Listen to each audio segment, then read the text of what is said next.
जितने भी स्टूडेंट्स हैं जो फाइनल ईयर में, उनके लिए एक बेहतरीन अपॉर्चुनिटी आई भाई। कॉग्निजेंट की तरफ से मास हायरिंग चल रही है।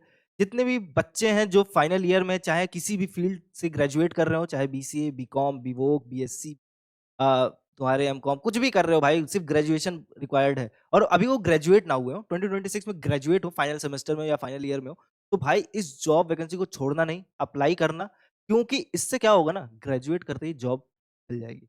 तो देखो, इस वीडियो में मैं सब कुछ बताने वाला हूँ कि क्या पोजीशन रहेगा, क्या सैलरी रहेगा, सारी चीजें कवर्ड रहेंगी, क्वालिफिकेशन सब कुछ डिटेल में कवर रहेगा। तो वीडियो को एंड तक जरूर देखो, मिस मत करो कोई। और सबसे बड़ी बात, इस वीडियो को शेयर करो अपने सारे दोस्तों के साथ। क्यों? क्योंकि सब के सब एक साथ एक कंपनी में काम करो, मजा आए। तो वीडियो पसंद आए लाइक करना, चैनल पे नए हो तो सब्सक्राइब करके रखना। और हाँ, ऑफिशियल लिंक के थ्रू अप्लाई करना। ऑफिशियल लिंक की टेंशन मत लो, डायरेक्टली अगर तुम गूगल पे लिख देते हो कॉग्निजेंट कैरियर तो मिल जाएगा। बट अगर तब भी तुम्हें नहीं मिलता है, तो भाई व्हाट्सएप चैनल से मिल जाए, व्हाट्सएप चैनल पे जाके जुड़ जाओ। व्हाट्सएप चैनल पे तुमको ऑफिशियल लिंक मिल जाने वाली है कॉग्निजेंट की। सेम टाइम पे ऑफिशियल तुमको बहुत सारे लिंक्स मिलेंगे चैनल पे, टेक से रिलेटेड, नॉन टेक से रिलेटेड और वर्क फ्रॉम होम से जॉब रिलेटेड। ऑफिशियल लिंक्स वहाँ प्रोवाइडेड रहती है, तो डायरेक्टली अलग अलग कंपनीज में भी आप अप्लाई कर पाओगे, तो उससे भी जरूर जुड़ो। आओ चलते हैं ऑफिशियल वेबसाइट पे कॉग्निजेंट के और चेकआउट करते हैं कि क्या क्या रिक्वायरमेंट है, कैसे आपको अप्लाई करना है, क्या प्रोसेस रहेगा। तो मेरे पीछे जो है कॉग्निजेंट का ऑफिशियल वेबसाइट खुला हुआ है, ठीक है। सुपर सेट रहेगा, सुपर सेट के थ्रू आप सिलेक्शन लोगे। सेम टाइम पे मैं अप्लाई नाउ पे जाता हूँ, ठीक है। एंट्री लेवल की प्रोग्राम रहने वाला है, फ्रेशर्स हायरिंग रहेगा, ठीक है। 2026 सारे बैच पास आउट, जो पास आउट होने वाले हैं वो जरूर ध्यान दें। अब इसकी जो लास्ट डेट है इस एप्लीकेशन फॉर्म की, वो 28 Feb 2026 है। सेम टाइम पे मैं एक बात ये भी बता देता हूँ कि भाई कॉग्निजेंट हायरिंग कर रहा है जो प्रीवियसली ग्रेजुएटेड बच्चे हैं, यानी 2024 2025 उनकी भी हायरिंग चली, तो वो भी जरूर अ, इसी वेबसाइट पे आप अप्लाई कर सकते हो। उनके लिए भी अलग से एनालिस्ट ट्रेनिंग की पोजीशन रहने वाली है। बाकी इसको रिकवर करते हैं, और उसके ऊपर मैंने वीडियो बना के रखा है, तो प्लेलिस्ट में वो भी मिल जाएगी, तो उसको भी जरूर चेकआउट करना। तो देखो, 28 Feb है, 2026 लास्ट डेट है। सैलरी अभी बताया नहीं गया है, ठीक है। सैलरी लेकिन इनिशियल लेवल की कॉग्निजेंट जैसी कंपनी एंट्री लेवल सैलरी भी बहुत अच्छी देती है, तो सीएलपीए से शुरुआत रहेगी रहेगी। अब जॉब फंक्शन में देख लेते हैं। कस्टमर और टेक्निकल सपोर्ट रहेगा, मैनेजमेंट से रिलेटेड। आईटी से जो जॉब रहेंगे वो जो भी बच्चे कंप्यूटर साइंस बैकग्राउंड से हैं, बीएससी से चाहे बीसीए से, तो वो इस फील्ड में जाएंगे। बाकी जो बच्चे हैं BVoc, BCA, sorry BCom MCom जो किए हुए हैं, बीए किए हैं, वो कस्टमर और टेक्निकल सपोर्ट में काम। अब चेकआउट कर लेते हैं कि क्या-क्या मिनिमम रिक्वायरमेंट्स हैं इनकी। तो देखो, जो तुम काम करोगे यहाँ पे देखो बहुत सारी चीजें लिखी है। To describe relationship between tables, write queries to retrieve data database, perform CRUD operations and write store procedure for given low level design, prepare test. ये सारे आपके काम है। अब ये काम आप पढ़ोगे तो आपको समझ में नहीं आएगा कि यार मैंने तो ये पढ़ाई नहीं की है, मैं काम कैसे करूंगा। तो इसका टेंशन नहीं लो। क्यों? क्योंकि आपको ट्रेनिंग पीरियड में ये सारी चीजें सिखा दी जाएंगी। बट ट्रेनिंग पीरियड में क्या चीज नहीं सिखाई जाएगी, जिसकी ये डिमांड करते हैं कि ये पर्टिकुलर स्किल सेट होनी चाहिए बच्चों के अंदर, तो वो ये है: good time management skill, good written and verbal communication skill, work and collaboration, problem solving skills, strong analytical skills, critical thinking. ये सारी चीजें जो है ये रिक्वायर्ड स्किल्स हैं। सेम टाइम पे एक लौती चीज जो तुम इंप्रूव करना चाहोगे टाइम टू टाइम, और सेम टाइम पे जो एक मेजर प्रॉब्लम फेस ऑफ करोगे इंटरव्यू राउंड में, वो है कम्युनिकेशन स्किल्स। देखो, कम्युनिकेशन स्किल्स आपको एक दिन में नहीं ठीक हो सकती। अब आपके पास एक अच्छा टाइम पीरियड है, ठीक है।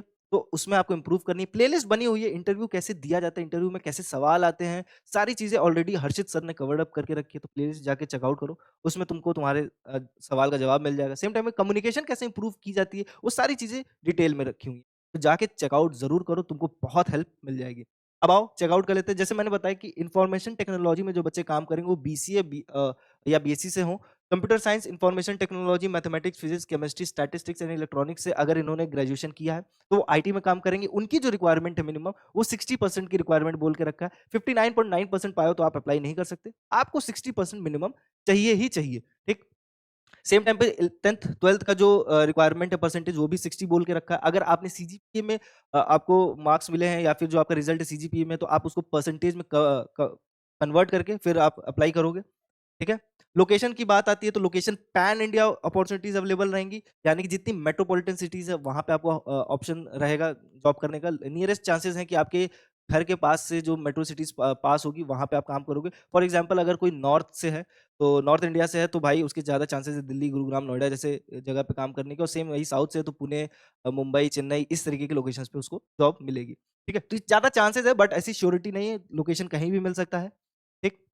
सेम टाइम पे आप काम क्या करोगे, फंक्शन क्या करोगे, आईटी वाले जो हैं वो ध्यान देख लें। Perform activities based on defined guidelines, SOPs, run book with an understanding of business impact, adhere to customer security and compliance requirement, follow customer communication etiquettes, ensure stated productivity requirement for the engagement, contribute to continuous service improvement plan, participate proactively in knowledge sharing sessions, act as a buddy for new hires. ये सारी चीजें रहने वाली हैं और ये सारी चीजें आपको सिखा दी हैं। रोल का एक्सपेक्टेशन देख लो, तो रोल का एक्सपेक्टेशन है associate should be client focused and able to work with users from different communities and culture across the globe. ठीक है, इसीलिए कम्युनिकेशन जो स्किल है वो अच्छी मांग के रखा है।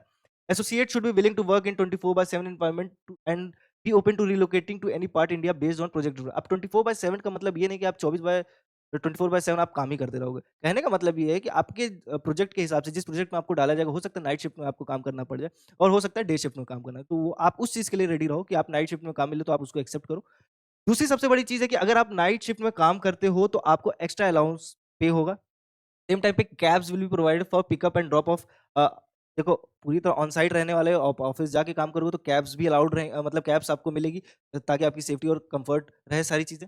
Timely rewards and recognitions will be given to top performance. अगर आप बहुत बढ़िया परफॉर्म करते हो तो टाइमली रिकॉग्निशन और रिवॉर्ड्स भी मिलते जाएंगे, मतलब ग्रो करने के चांसेस आपके इंक्रीज रहेंगे।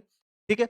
सेम टाइम पे एलिजिबिलिटी क्राइटेरिया क्या कह रहा है, अगर बीसीए, बीएससी, बीए, बीकॉम है। अब देखो, बीकॉम वालों की बात आ रही है, बीसी और बीएससी ये कवर्ड अप है ऊपर, लेकिन अब देखो बीसी और बीएससी अगर कंप्यूटर साइंस से नहीं किए तो उनको इन्होंने स्पेसिफिकली इधर इन्वॉल्व किया है। और उसके अलावा BA, BBA, BCom, BVoc, BMS etcetera कोई भी डिग्री हो तो उससे जो मिनिमम रिक्वायरमेंट परसेंटेज मांग के रखा है वो है 50%। ओके, अब अगर 50% से कम है, 49.9% है, तो आप अप्लाई नहीं कर पाओगे। तो 50% होना ही चाहिए, राउंडिंग ऑफ करके नहीं होना चाहिए। ठीक है। और simply students with standing arrears are not eligible, मतलब सिंपली अगर बैक है तो भी आप अप्लाई नहीं कर पाओगे। तो ये सारी चीजें सेम रहने वाली हैं। अब आपका जो है सिंपली काम क्या रहने वाला है, की रिस्पॉन्सिबिलिटीज जो मैनेजमेंट की तरफ जाओगे तो provide first line technical support and assistant to end user addressing their IT related issues and inquiries, log and track all support tickets ensuring accurate documentation and timely resolution of problem, troubleshoot hardware software problem। अब इसका tension नहीं लेना, इस चीजें आपको सिखाई जाएंगी। ठीक है, तो ये सारी चीजें सेम ही है। ठीक, रिक्वायरमेंट्स सेम रहने वाला है, एलिजिबिलिटी क्राइटेरिया भी सेम है, बस परसेंटेज इसका चेंज है, यहाँ पे 50% बोल के रखा है। ठीक है। अब आपको रिज्यूमे अपलोड करना है। रिज्यूमे मैक्सिमम 2 पेज का होना चाहिए, मैक्सिमम, जरूरी नहीं है कि 2 ही पेज होना चाहिए, मैक्सिमम 2 पेज बोला है, with a high resolution passport size photograph.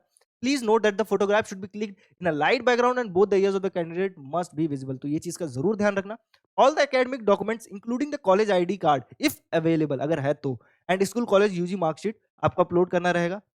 Final Cognizant onboarding would be subject to satisfactory background verification. तो आपका सारा चीज होने के बाद आपका बैकग्राउंड वेरिफिकेशन होगा। तो सेम टाइम पे पैन कार्ड मैंडेटरी है ऑनबोर्ड होने के लिए, वोटर आईडी कार्ड, पासपोर्ट, जो भी है सिटीजनशिप आप प्रूफ करने के लिए, वो सारी चीजें आप अप्लाई करोगे। तो ये सारी चीजें थी। इसके बाद आप डायरेक्टली अप्लाई नाउ पे क्लिक करोगे। अप्लाई नाउ पे क्लिक करते ही आपको ईमेल आईडी से आ जाएगा, तो आप यहाँ पे ईमेल आईडी डालना, आपको एक ओटीपी जाएगी, रजिस्ट्रेशन होगा और आप आगे बढ़ जाओगे। तो सारी चीजें ध्यान है। और देखो भाई, अब वीडियो पूरी तरह देखे हो तभी अब अप्लाई कर सकते हो। वापस ऐसे इसी वीडियो को बीच में छोड़ के नहीं जाना चाहिए, क्योंकि बार-बार आओगे टाइम वेस्ट होगा, कोई बड़ी बात नहीं। चैनल पे नए हो तो सब्सक्राइब करके जाओ, बेल आइकन दबा के रखो, जेन्युइन कंटेंट्स मिलते हैं। ये चैनल आप बना ही है आपकी इस उद्देश्य से कि आपकी ग्रो हो। तो हर फील्ड में आप ग्रो करना चाहते हो तो ये चैनल आपको बहुत हेल्प करने वाला है।